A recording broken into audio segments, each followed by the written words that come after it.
This past semester, I had the privilege of interning with artist and designer Cody Norman in his personal studio.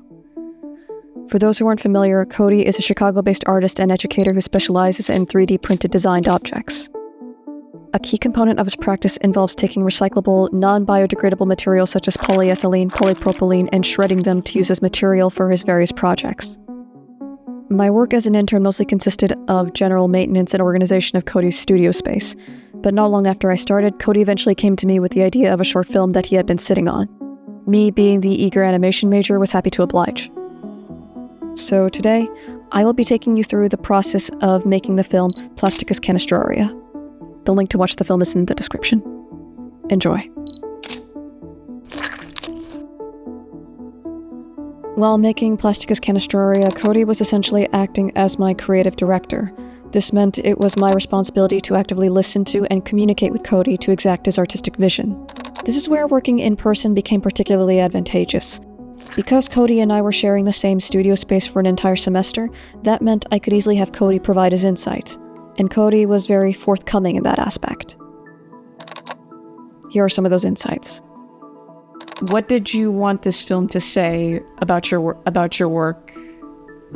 So the first Plasticus piece, Plasticus Canistraria, which is involved in the animation, came out of this idea of like what happens to our plastics when they're just out in the environment. Like what happens to those McDonald's cups and yogurt cups that fly out of the waste bin or somebody throws out of the car and they break down in the sunlight. So I started looking into ways to make my work that are inspired by nature, so biomimicry, and learning about termites and ants and this term of stigmergy, where they indirectly work together to create like a colony or a form.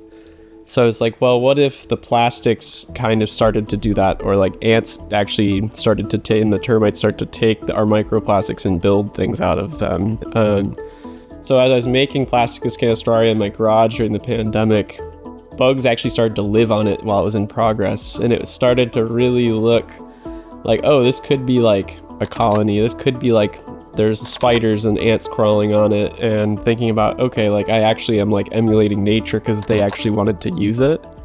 So the goal of the animation was to get people to really see what I'm talking about with the Plasticus body of work, where this imagined genus and these new organisms are all like plants growing and moving in a way that looks really natural, but is totally synthetic. And having them emulate like forms like Ventolina coral, almost to the T, but out of toy plastics, or like things where it's specifically trying to look like nature, but then when you read the description, it's made out of recycled plastic. It's like, oh, this is something that's actually killing that organism in nature.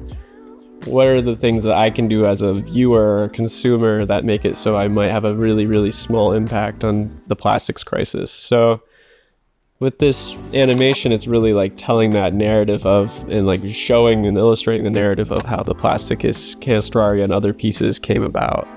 Yeah, and showing that these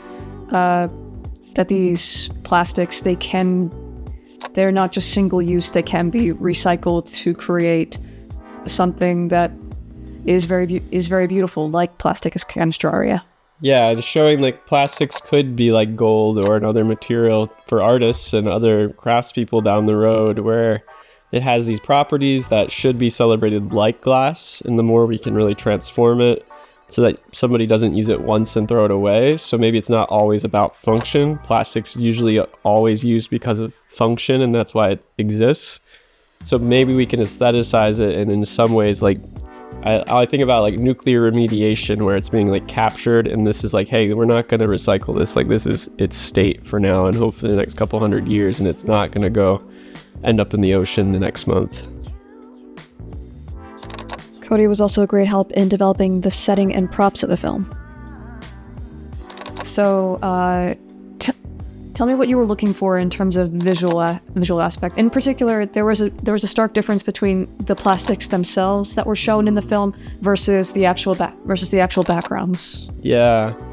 So really, having some of these like street shots and like landscapes that are like around the actual studio building, where I really do see like tumbleweeds of plastics over the years, was important. and showing like a cityscape, but it's almost like very like generic in the sense that it could be an industrial site in another city as well.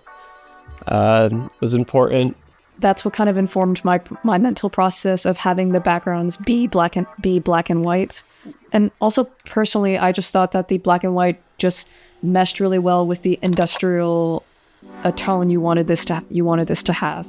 Yeah, I would like to think that I try to not always go into this like feeling of doom and gloom with plastics and talking about the work, because there is so much of that in the news, and with microplastics being such a buzzword the last few years, it takes us to that place of doom and gloom. But I feel like the black and white makes things kind of fall off into the background a little bit and foregrounds the few colors we did use in the actual animation. Yeah, I mean, in a sea of black and white, bright red, bright blue, and bright yellow, those will definitely stand out. Yeah, and plastics are known for that really stark, like, vibrance and contrasts and things that typically are, like, truly synthetic. So having that not just be lost in a really colorful background was important for this. With Cody's insights, I was able to finish visually developing props, backgrounds, and so on. And before I knew it, pre-production was done. Next, I moved on to storyboarding and animation. When it came to storyboarding and animation, the most substantial challenge was in the melted plastic elements and how they would move in the final cut. Cody's insight was especially valuable for this stage. The real big, compelling thing to me was, how the plastic broke down and having it be really animated, having that transition from bottle to shard to melt to organism be, kind of quick, but also still have many states happening at the same time in a short duration. I really wanted it to be dynamic in this way that it's almost like a Spider-Man web-slinging moment, but not too sludgy.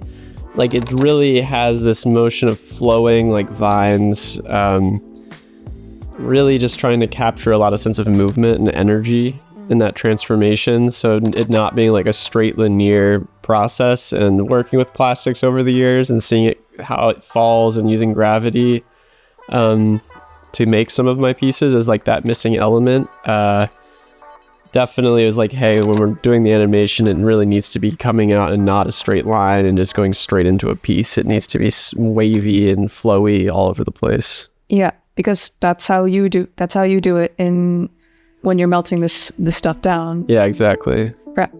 Right. And I also think another thing that you said to me during the earlier days of production, you were talking to me about how you didn't want this piece to look pretty. I mean, you wanted it to look pretty, but not just pretty. Yeah, for sure. It has an edge to it. Yeah.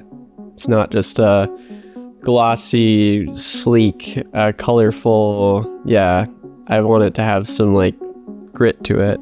Keeping all this in mind, I made a conscious effort to board and animate the melted shards in a more dynamic fashion, and apart from that, the only real hurdle was getting accustomed to Procreate Dreams as an animation software. Once the animation was done, all I had to do was add sound, and with that, the film was complete.